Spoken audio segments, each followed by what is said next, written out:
Bonjour à tous, bonjour à toutes, à tous les gardiens et gardiennes de Destiny. Cette vidéo est dédiée du coup, comme indique le titre, à savoir comment déverrouiller le gouffre nécrotique durant l'an 2, parce qu'on arrive bientôt au début de l'an 3. Et je pense que certains aimeraient avoir toutes les armes exotiques, donc je fais cette petite vidéo pour vous, pour ceux qui n'ont pas encore du coup le gouffre nécrotique. Donc je m'appelle Willou et je fais partie du clan qui s'appelle la Destime. On a envie de lancer des petites vidéos, parce qu'on a envie d'aider les gens. Pour Rise of Iron, alors on va commencer par se faire connaître sur des petites vidéos de base. Donc pour commencer, pour avoir ce gouffre nécrotique, il faut lancer une petite mission qui va déverrouiller la toute première étape qui s'appelle le point de Cropta. Alors pourquoi on lance le point de Cropta? Tout simplement parce qu'au moment de cette mission, nous avons un chevalier qui a l'épée. Donc c'est la même épée que pour tuer Cropta d'ailleurs, sur le raid. Donc il y en a plusieurs, hein, si vous savez où est-ce qu'ils se trouvent sur la patrouille, allez-y en patrouille, mais le problème c'est qu'il faut quand même retourner en orbite pour aller les rechercher en patrouille. Donc cette mission est pratique parce qu'il y en a un qui est juste à côté. Donc il paraît que l'idole de Cire Noire augmente les loots de l'arme qu'on recherche d'ailleurs.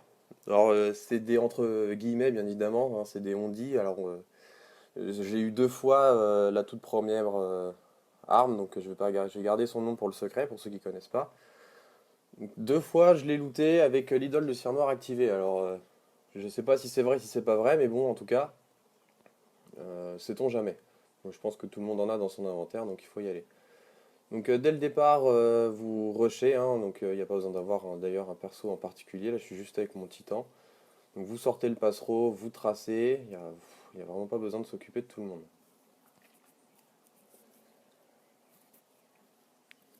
Donc là, on arrive juste à côté de ce qui nous intéresse. Donc, vous allez voir trois acolytes qui sont en train de prier devant une aura. Donc vous les tuez pour faire apparaître le chevalier qui possède la relique. Petit fail de grenade d'ailleurs. Donc c'est lui qu'il faut tuer, hein. Ça sert à rien de terminer la mission.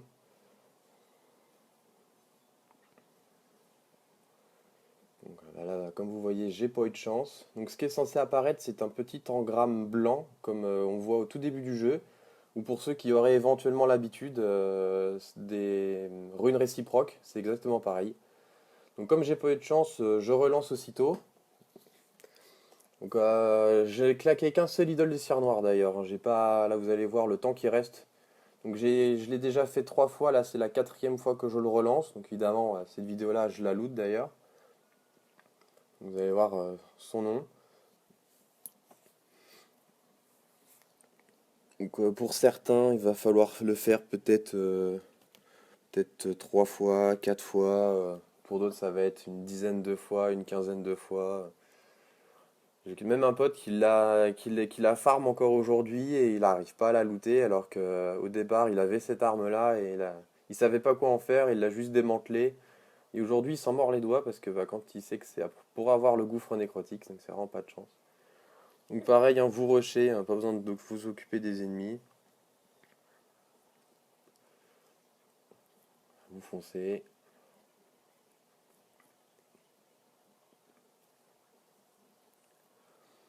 Voilà, vous les tuez de nouveau.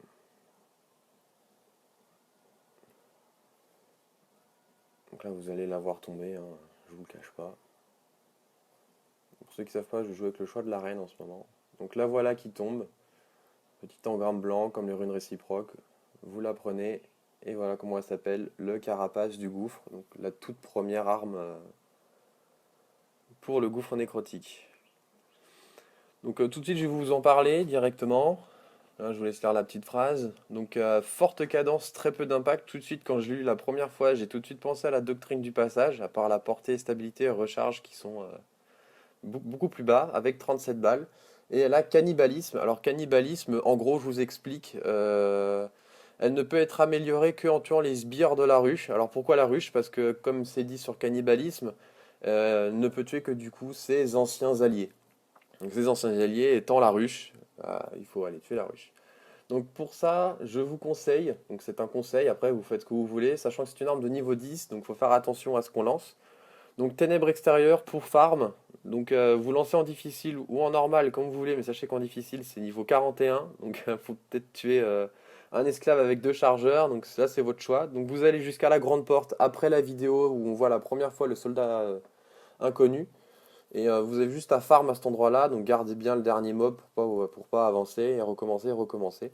Ou alors la deuxième mission que je vous conseille et que je vais faire pour la vidéo, il s'agit du tombeau monde.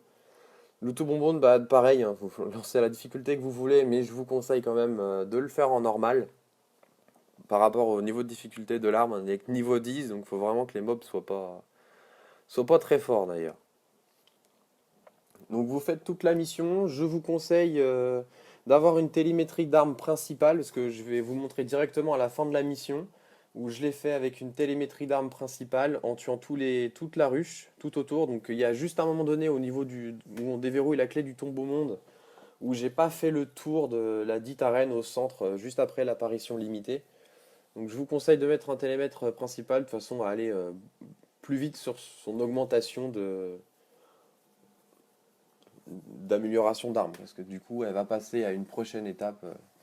Donc voilà, directement à la fin de la vidéo, là je lance le spectre, je vous le montre tout de suite juste à la fin du coup la première fois que je lançais la mission, pour vous montrer vraiment que faut quand même farm. Vous voyez, je suis même pas à un quart de l'arme.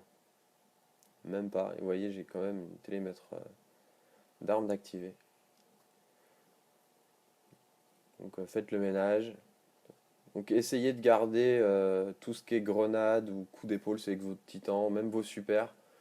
Vraiment bénéficiez que l'arme, changez pas d'arme, que ça, si vous êtes au snipe ou à la lourde ou ce que vous voulez. Allez-y vraiment que avec cette arme-là, de façon à ce que chaque mob que vous tuez confère vraiment à cette amélioration pour l'arme. Donc, je suis un petit peu dégueulasse, hein, comme vous pouvez le remarquer au fusil auto. Je joue très très rarement au fusil auto, c'est pas du tout le genre d'arme que je préfère. En général, je suis plus impulsion, revolver, voire même peut-être même éclaireur, mais l'automatique, j'ai vraiment du mal, ça bouge trop. À part les exotiques comme la Monte Carlo, l'ombre et lumière, où je me démerde encore, mais dès qu'il y a un petit peu trop de cadence, je m'en sors pas. Voilà, la galère. On dirait un noob, tiens.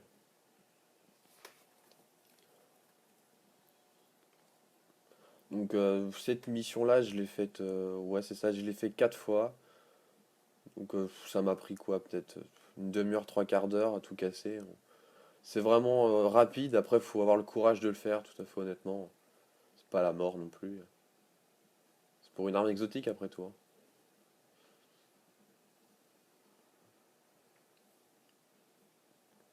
Ah, donc on arrive à la fin de la vidéo,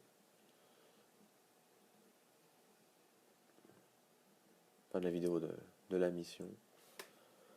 Donc voilà, un petit retour en orbite. Bon, les loots tombent quand même, si jamais il y en a.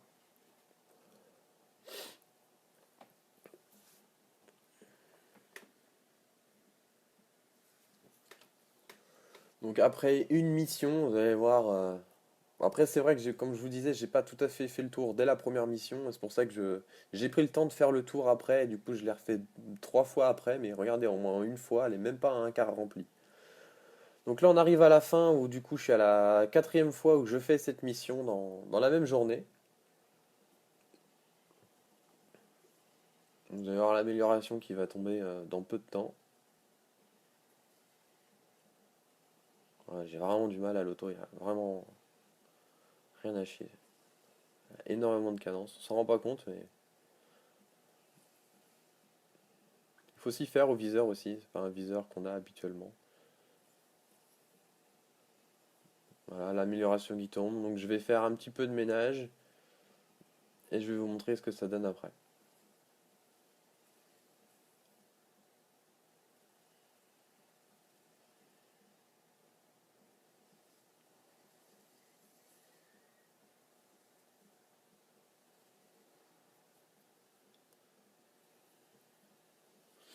Voilà, je vais chercher la prêtresse. Rien de trouvé. Alors, dans l'inventaire,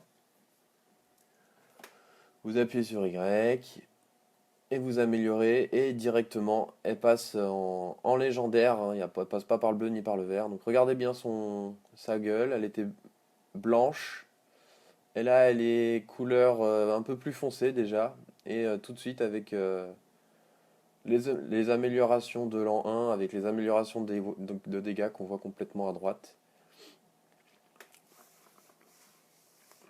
Voilà, pour la passer en exotique, après il faut cette essence de croptage, je vous en parlerai un petit peu après. Voilà, regardez, elle a un petit peu changé, donc pas grand chose. Un petit tour de magie.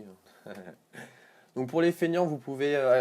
Les particules de lumière marchent à ce moment-là, donc ça marche pas avant, ça marche maintenant.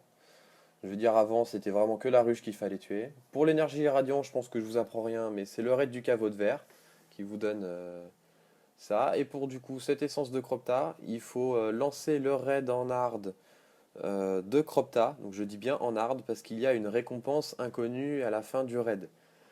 Donc pour cette récompense inconnue, donc je l'ai fait un certain nombre de fois et à chaque fois ça tombait couleur, ça tombait sur les vaisseaux et du coup je me suis dit mais si je me garde tout, est-ce que à bout d'un moment il va plus me donner les vaisseaux, il va plus me donner deux fois la couleur, c'est quelque chose qui tombe jamais de tomber deux fois sur la même couleur.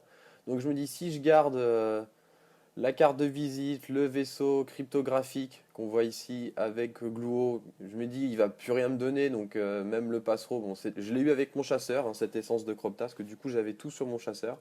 J'avais les deux vaisseaux, le passereau, et à la fin du raid, vu qu'il avait rien à me donner, je pense, hein, après c'est une théorie, donc il m'a donné cette essence de Cropta, et du coup directement j'ai pris mon apparition alliée, et directement, j'ai mis l'essence de Cropta à la toute dernière bulle qu'on voit, qui est bleue maintenant, qui donne directement l'arme exotique, gouffre nécrotique.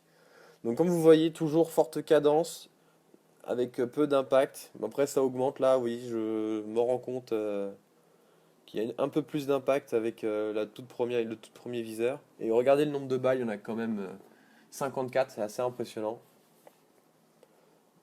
Elle est assez facile à prendre en main, malgré, vous voyez, toute la stabilité qu'elle a. Vraiment, c'est assez impressionnant de l'avoir en main, cette arme-là. Donc je vais vous mettre un petit peu de PVP pour la test, mais j'ai vraiment du mal à l'automatique, donc s'il vous plaît, soyez un petit peu indulgents. Je fais ça vraiment pour la vidéo. Donc j'en reviens à ce que je disais au premier moment de la vidéo, où je suis du coup Willou, je fais partie d'un clan qui s'appelle la Destim. Et on a envie de se faire connaître avec des petits montages de vidéos avec le nouveau DLC qui arrive, Rise of Iron. On voudrait remercier les gens qui nous ont aidés par rapport à l'an 2 pour le roi des corrompus, où on galérait pour avoir certaines armes. Il y en a plein qui ont fait des partages. Et du coup, on a beaucoup apprécié de pouvoir aider. Du coup, on va vouloir faire ça aussi pour l'année 3, parce que beaucoup parlent du coup d'année 3 pour ces rois pour ces, pour les seigneurs de fer. Donc la chaîne pour l'instant elle s'appelle Destiny Team. Elle va sûrement se renommer en Destim, hein, le nom du clan. Et voilà, n'hésitez pas à faire des petits pouces bleus, des commentaires si vous voulez des renseignements ou autre. Ça nous incitera nous à pouvoir en faire, puis après s'améliorer, parce que c'est vraiment les toutes premières vidéos qu'on commence à faire. Donc on a envie de se faire connaître un petit peu nous aussi. Pourquoi pas quoi. En espérant qu'on va en aider plus d'un. Voilà, j'ai testé un petit peu avec tous les personnages. Honnêtement, m'en suis un petit peu mieux sorti avec l'arcanisme par rapport au titan. Alors pourquoi, je sais pas. C'est peut-être juste par hasard.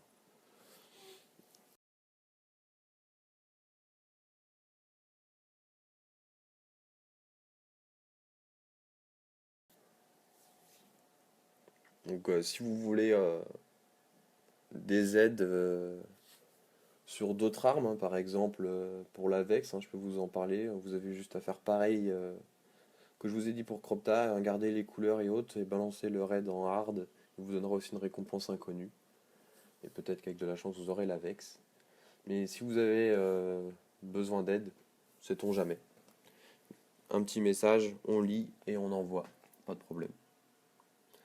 Donc sur ce, à une prochaine pour d'autres vidéos. N'hésitez pas à commenter et un petit pouce, ça encourage. Allez, abonnez-vous. Ciao